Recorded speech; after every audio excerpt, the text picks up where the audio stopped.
Hello everyone, स्वागत है आपका हमारे यूट्यूब चैनल पर। आज है 4 मार्च 2023। आज की हरियाणा करंट अफेयर हम आपको इस वीडियो में कराएंगे। यदि आपने हमारा यूट्यूब चैनल सब्सक्राइब नहीं किया तो कर लीजिए और बेल आइकन को ऑन कर लीजिए ताकि वीडियो की नोटिफिकेशन मिलती रहे।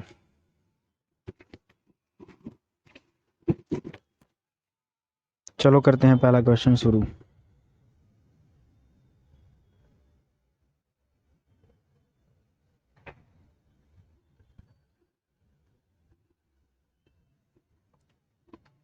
हरियाणा के किस जिले में स्थित आलू प्रौद्योगिकी केंद्र ने बिना मिट्टी व जमीन के आलू उगाने की एक नई तकनीक का आविष्कार किया है? तो ये करनाल जिले में किया है। इसके बारे में पढ़ लेते हैं।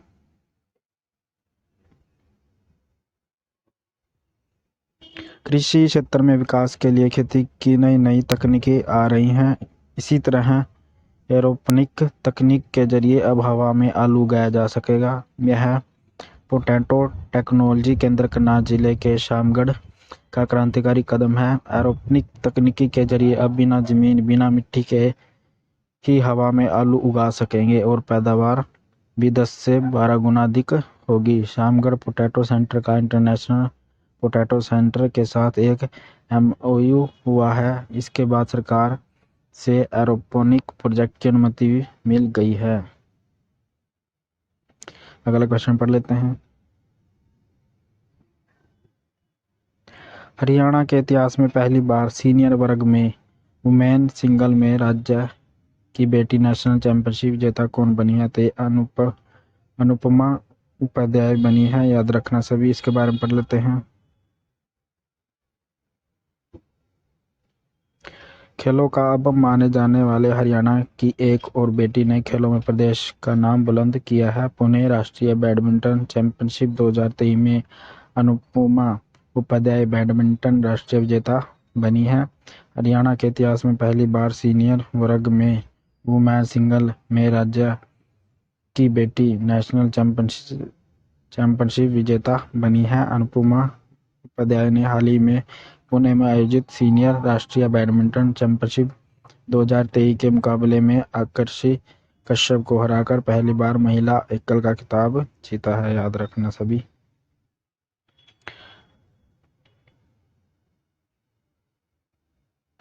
यह इनकी फोटो है, अनुपमा उपाध्याय।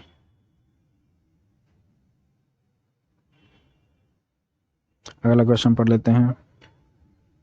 हरियाणा कृषि विकास मेला 2023 का आयोजन कब से कब तक किया जाएगा? तो ये 10 से 12 मार्च तक किया जाएगा। याद रखना सभी। इसके बारे में पढ़ लेते हैं।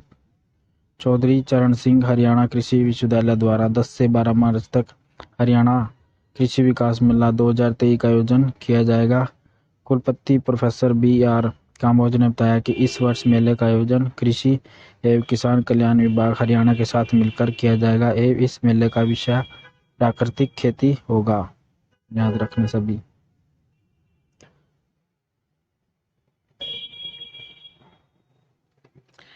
ये HU में कृषि मेलों को लेकर मीटिंग में कुलपति प्रोफेसर BR काम्बोज अधिकारियों को दिशा निर्देश देते हुए। अगला क्वेश्चन पढ़ लेते हैं। हरियाणा के किन जिलों में गुरु रविदास की 646वीं जयंती के उपलक्ष्य में राज्य स्तरीय समारोह का आयोजन किया गया है? तो ये यमुनानगर, गुरुग्राम और जींद में किया गया है। याद रखना सभी। अगला क्वेश्चन पढ़ लेते हैं। मुख्यमंत्री ने किस प्रसिद्ध लेखिका की काव्य कृतियों का हाल ही में लोकार्पण किया है? तो शारदा मित्तल की काव्य कृतियों का लोकार्पण किया है। इसके बारे में पढ़ लेते हैं।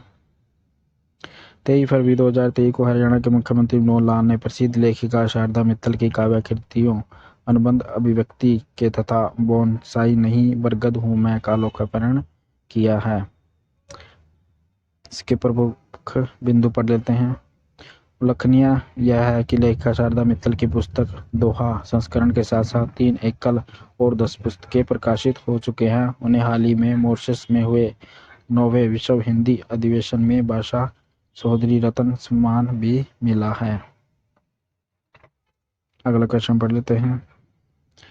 G20 anti corruption working group की पहली 3 दिवसीय बैठक गुरुग्राम में हाल ही में संपन्न हुई है। इसमें G20 के सभी सदस्य देशों के कितने प्रतिनिधियों ने भाग लिया है? तो ये 90 प्रतिनिधियों ने भाग लिया है, याद रखना सभी। इसके बारे में पढ़ लेते हैं। G20 anti corruption working group की गुरुग्राम में पहली 3 दिवसीय बैठक शुक्रवार को संपन्न हो गई है। इस बैठक का 1 मार्च को केंद्रीय कार्मिक, लोक शिकायत एवं पेंशन राज्य मंत्री डॉक्टर जितेंद्र सिंह ने शुभारंभ किया था, याद रखना सभी। बैठक के आखिरी दिन DOPT के अंतरिक्ष सचिव G20 SWG भारत के अध्यक्ष राहुल सिंह व सह अध्यक्ष इटली में हेड ऑफ टास्क फोर्स जियोवान्नी टारटागलिया पोल्सिनी ने प्रेस कॉन्फ्रेंस को संबोधित किया है।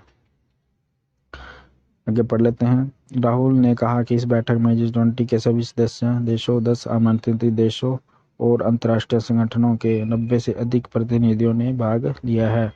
यह G20 SWG की पहली बैठक थी। उन्होंने G20 SWG के सह अध्यक्ष के रूप में इटली की उपस्थिति के लिए प्रशंसा और आभार व्यक्त किया है।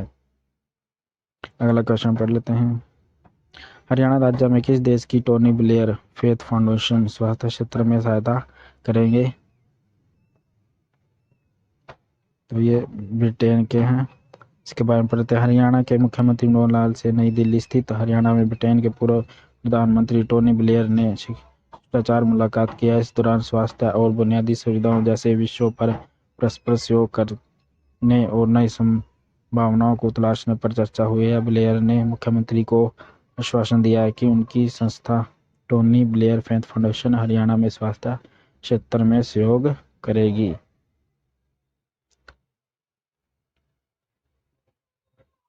ये इनकी पिक है। हरियाणा के मुख्यमंत्री मनोहर लाल और पूर्व प्रधानमंत्री ब्रिटेन के टोनी ब्लेयर। अगला क्वेश्चन पढ़ लेते हैं। हरियाणा के किस जिले के पुलिस थाने को वर्ष 2022 के लिए देश का सर्वश्रेष्ठ पुलिस थाना घोषित किया है? तो ये सोनीपत जिले का है, याद रखना सभी। सदर थाना सोनीपत को वर्ष 2022 के लिए पुलिस थानों की वार्षिक रैंकिंग में प्रदेश का सर्वश्रेष्ठ पुलिस थाना घोषित किया है, याद रखना सभी। ये थी आज की हमारी हरियाणा करंट अफेयर की वीडियो। धन्यवाद।